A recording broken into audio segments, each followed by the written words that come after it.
Bonjour,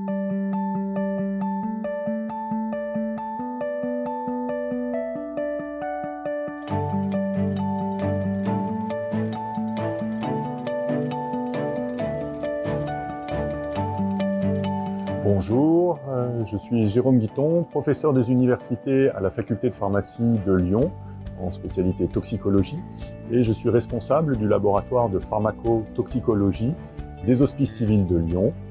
L'activité du laboratoire de pharmacotoxicologie de Lyon a pour vocation, d'une part, la recherche en urgence de différents toxiques ou stupéfiants dans les flux biologiques, mais également une activité de routine sur le dosage des médicaments pour le suivi thérapeutique.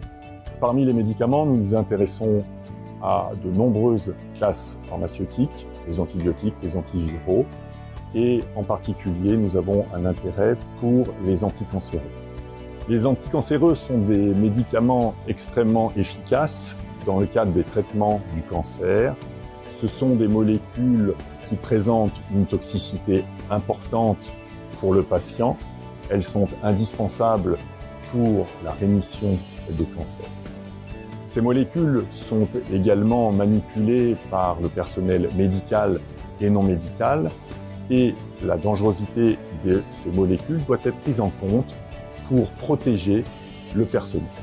Dans ce contexte, nous avons décidé, en collaboration avec la société Ansell, de tester de façon dynamique la perméation de 27 anticancéreux vis-à-vis de 15 gants distincts. Les normes sont statiques, la réalité est dynamique. Avons-nous décidé de réaliser ces tests à l'aide d'un système de perméation dynamique, et ce, de manière à mimer au plus juste l'activité quotidienne des personnels médicaux et non médicaux vis-à-vis des molécules anticancéreuses.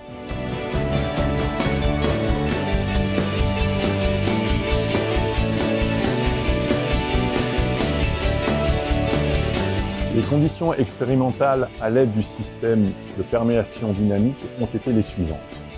Nous avons travaillé d'une part à deux températures. D'une part 37 degrés pour mimer la température corporelle, et d'autre part pour certains anticancéreux à 43 degrés, puisque ces composés-là sont utilisés dans le cadre de CHIP, c'est-à-dire de chimiothérapie hyperthermique intrapéritonéale. L'ensemble des 27 molécules testées l'ont été à la concentration maximale.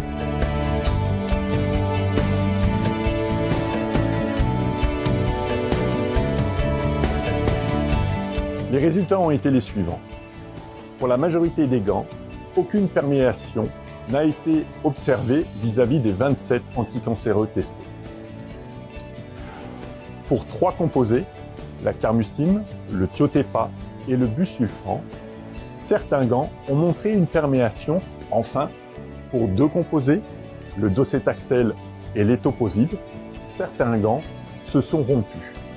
Grâce au système de perméation dynamique ACPP et aux conditions expérimentales que nous avons utilisées, à savoir une température de 37 degrés ou de 43 degrés, des concentrations maximales d'anticancéreux et le système dynamique de test, nous allons largement au-delà des normes en vigueur.